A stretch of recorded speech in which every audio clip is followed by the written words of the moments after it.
उधर मध्य प्रदेश के सतना के जिला अस्पताल में थैलेसीमिया से पीड़ित 4 बच्चों को HIV संक्रमित खून चढ़ाने का आरोप लगाया गया।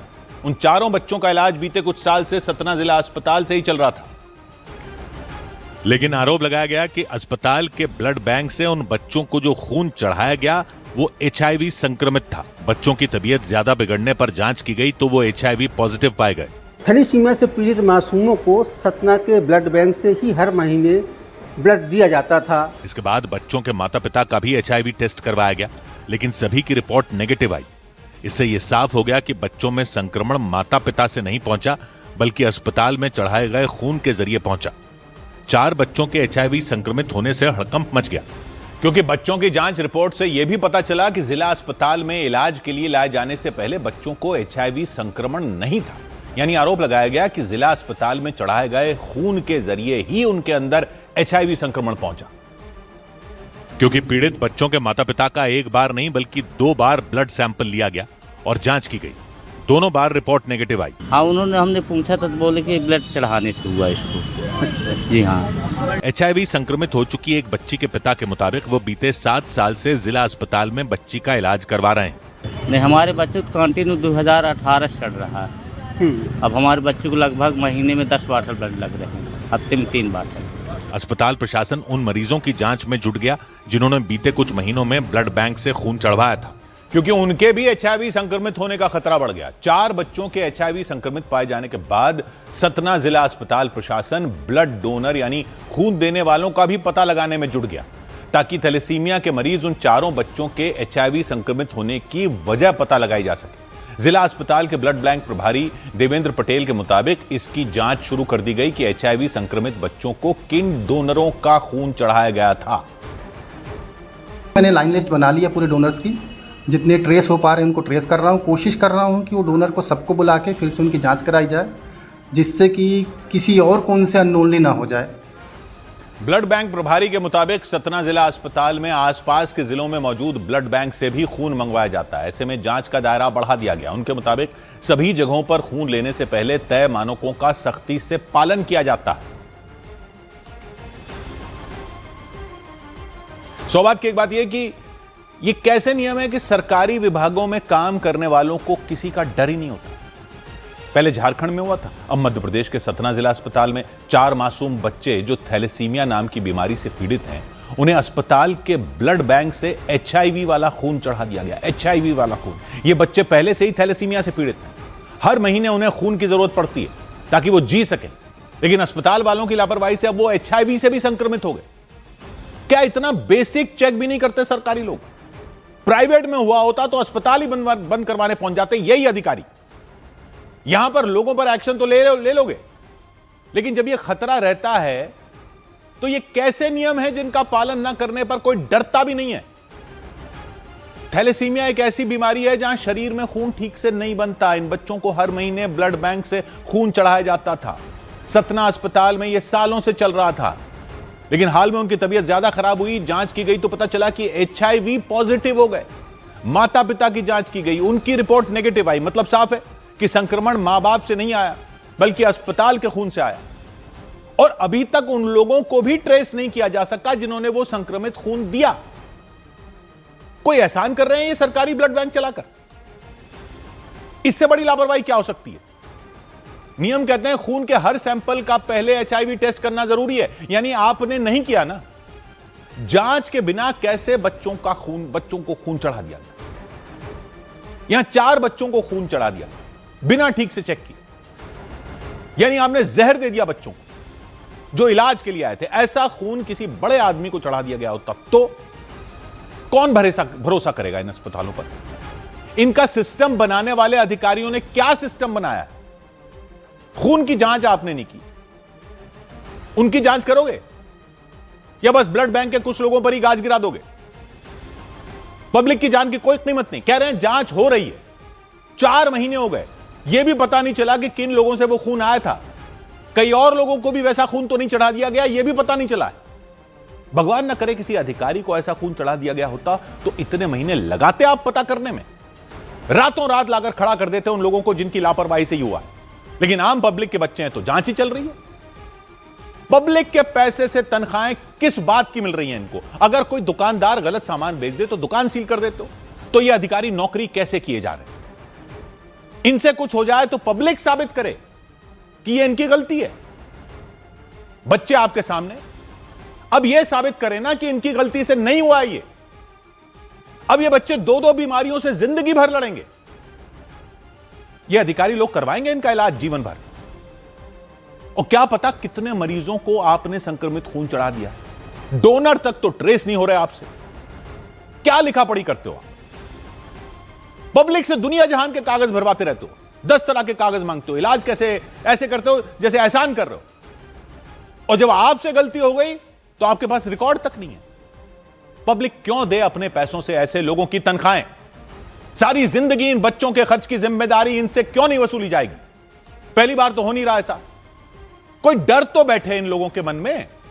सरकारी नौकरी है तो क्या मतलब, दामाद बनकर बैठ जाएंगे? 100 बात की एक बात। उधर यूपी के वाराणसी में कुछ संत नगर निगम पर भड़क गए। उत्तर प्रदेश के वाराणसी में नगर निगम की तरफ से कई मठों को टैक्स के बकाये को लेकर नोटिस जारी किए जाने पर संतों ने नाराजगी जाहिर की, क्योंकि नोटिस में तय समय में टैक्स जमा न करने पर मठों को कुर्क करने की चेतावनी दी गई। संतों ने इसके खिलाफ आंदोलन की चेतावनी दी। प्रधानमंत्री नरेंद्र मोदी 2 दिन के दौरे पर अफ्रीकी देश इथियोपिया पहुंच गए। 2014 में पीएम बनने के बाद उनका यह पहला इथियोपिया दौरा है। विदेश मंत्रालय के मुताबिक इस दौरे पर वो दोनों देशों के बीच द्विपक्षीय संबंधों, सहयोग और आपसी हितों से जुड़े मुद्दों पर चर्चा करेंगे। इथियोपिया से पहले प्रधानमंत्री नरेंद्र मोदी ने पश्चिम एशिया के देश जॉर्डन का दौरा किया। वहां के क्राउन प्रिंस अल हुसैन बिन अब्दुल्ला खुद गाड़ी चलाकर पीएम को जॉर्डन म्यूजियम तक ले गए। दौरा खत्म होने के बाद क्राउन प्रिंस ने खुद कार चलाकर पीएम को एयरपोर्ट तक छोड़ा। इधर उत्तर प्रदेश के मऊ में आरोप लगा कि सड़क बनाने का विरोध कर रही कुछ महिलाओं ने एसडीएम से बदसलूकी कर दी। वहां प्रशासन पर आरोप लगा कि उसने कोर्ट के आदेश के बिना ही सड़क बनाने का काम शुरू कर दिया। इसे लेकर एक परिवार की कुछ महिलाएं सड़क पर आ गईं और पुलिस कर्मियों से भिड़ गईं। इस दौरान जब एसडीएम बीच में आए तो उन महिलाओं ने उनसे भी बदसलूकी की। उनके बीच धक्का मुक्की हो गई। आरोप लगाया गया इस दौरान कुछ महिलाओं ने उनका कॉलर तक पकड़ लिया। इसके बाद तो वहां बवाल और बढ़ गया। पुलिस कर्मियों ने हाथ में डंडे उठा लिए। एसडीएम खुद हाथ में डंडा लिए हंगामा कर रही महिलाओं को धमकाते नजर आए। जेल की नौकरी कर चुका हूँ, जेल की नौकरी, जेल में कैसे पीटा जाता है ना, मैं जानता हूँ। इसके बाद भी उन महिलाओं का गुस्सा शांत नहीं हुआ और वो काफी देर तक पुलिस कर्मियों और एसडीएम के सामने हंगामा करती रहीं। उन महिलाओं के मुताबिक जिस जगह पर सड़क बनाई जा रही है वो उनकी जमीन है। उस जमीन को लेकर कोर्ट में केस चल रहा है और उनके मुताबिक कोर्ट उस जमीन पर किसी भी तरह के निर्माण पर रोक लगा चुकी है। लेकिन दावा किया गया कि इसके बाद भी एसडीएम और पुलिसकर्मी उस जगह पर सड़क बनवाने पहुंच गए। इसके बाद वहां हंगामा खड़ा हो गया। पुलिस ने एसडीएम के साथ बदसलूकी करने वाली महिलाओं के खिलाफ केस दर्ज कर दिया। उनकी महिलाओं ने मेरे साथ व्यवहार किया है, कॉलर तक पकड़ लिया, लेकिन इसमें समुचित धाराओं में कार्रवाई भी होगी।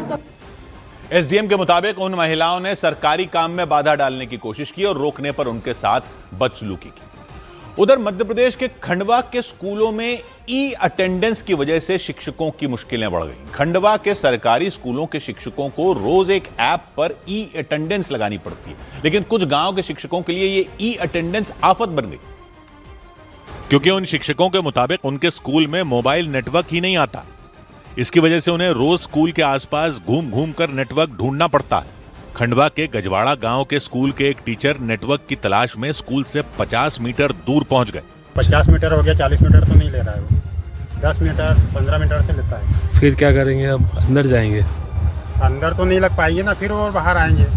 अंदर कभी कवरेज आता है तो लग जाती है, अंदर जाएंगे कवरेज आएगा तो लग जाएगी, 1 आध घंटा लगेगा। पर उनके मुताबिक ई अटेंडेंस लगाने के लिए वो रोज इधर उधर भटकते रहते हैं और उसकी वजह से रोज उनके 1 से 2 घंटे बर्बाद हो जाते हैं। नेटवर्क ढूंढने के लिए वो शिक्षक कभी स्कूल के बाहर वाली सड़क तक पहुंच जाते हैं, कभी स्कूल के पास मौजूद ग्राउंड तक पहुंच जाते हैं, लेकिन इसके बावजूद कई बार उनकी ई अटेंडेंस नहीं लग पाती, जिसकी वजह से कई बार उन शिक्षकों का वेतन भी कट चुका है। ये आरोप उन शिक्षकों ने आरोप लगाया कि उनके स्कूल के किसी भी कोने में नेटवर्क नहीं आता। अपने स्कूल में तो बिल्कुल टावर नहीं मिलते, कम से कम 30 मिनट 20 मिनट तो अपन को लग जाती है। अपन रोड पर भी जाते हैं, इधर उधर से लगाते हैं। इसके अलावा कई बार स्कूल में होने के बाद भी ऐप पर शिक्षकों की लोकेशन गलत दिखती है, यह आरोप लगा।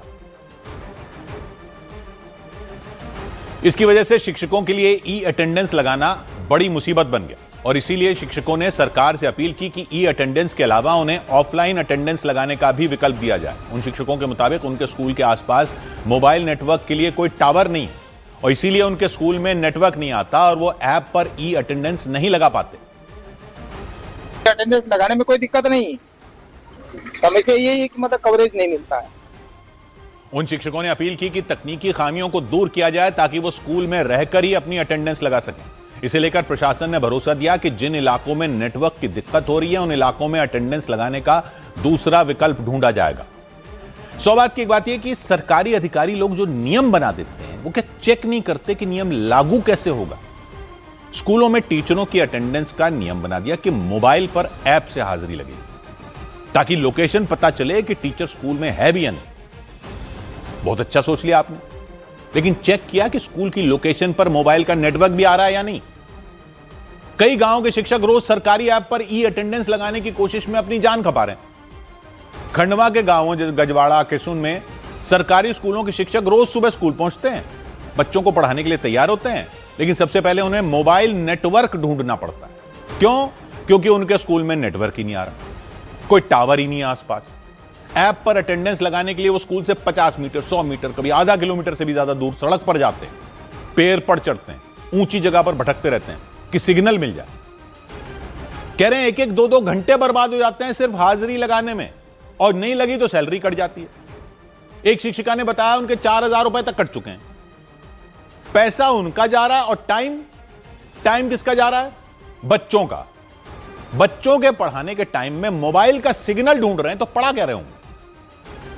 अधिकारियों के बच्चों के स्कूलों में टीचर गायब हो जाएं तो अधिकारी बर्दाश्त कर लेंगे? तो पब्लिक के बच्चे क्या आपकी खैरात से पढ़ रहे हैं? आप अपने ऑफिस में बैठकर ऐप पर क्लिक करते हो और आपका तो काम हो जाता है। गांवों में जहां नेटवर्क नहीं है, बिजली की समस्या है, वहां शिक्षक भटक रहे हैं। खंडवा जिला मुख्यालय से सिर्फ 25 किलोमीटर दूर के गांव में यह हाल है, तो दूर के इलाकों में क्या होगा? शिक्षक कह रहे हैं कि 3825 नियमित शिक्षक, 1761 अतिथि शिक्षक सब इससे प्रभावित हैं और अटेंडेंस सिर्फ 75% रिकॉर्ड हो पाती है। शिक्षक संघ कह रहे हैं कि विरोध कर चुके हैं लेकिन अधिकारी सुनते नहीं है। तो क्या सिस्टम लागू करने से पहले जमीनी जांच किसी ने नहीं की? क्या आपने गांव में जाकर देखा नेटवर्क है या नहीं, या सिर्फ कागज पर योजना बनाई और शिक्षकों पर थोप दी? अगर यह सही है तो आपकी अटेंडेंस क्यों लग रही है आपकी खुद की? तरीका जरूर अच्छा है, लेकिन लागू हो सकता है या नहीं ये तो कोई देखेगा ना। और अगर शिकायत मिल रही है तो कोई तो दूसरा तरीका निकाला जाएगा जब तक वहां नेटवर्क ना आए। शिक्षक कह रहे हैं वो स्कूल में मौजूद हैं, बच्चों को पढ़ा रहे हैं, ऐप लोकेशन दिखा रहा है 500-600 मीटर दूर, और उनकी सैलरी कट गई। सैलरी कट रही है, समय बर्बाद हो रहा है, बच्चे इंतजार करते रहते हैं। अधिकारियों की सैलरी में भी तो कोई कंडीशन लगाओ कि ये जब तक सिस्टम ठीक नहीं करेंगे तब तक इनको भी सैलरी नहीं मिलेगी। तब देखो कैसे ठीक होता है सिस्टम। 100 बात की एक बात,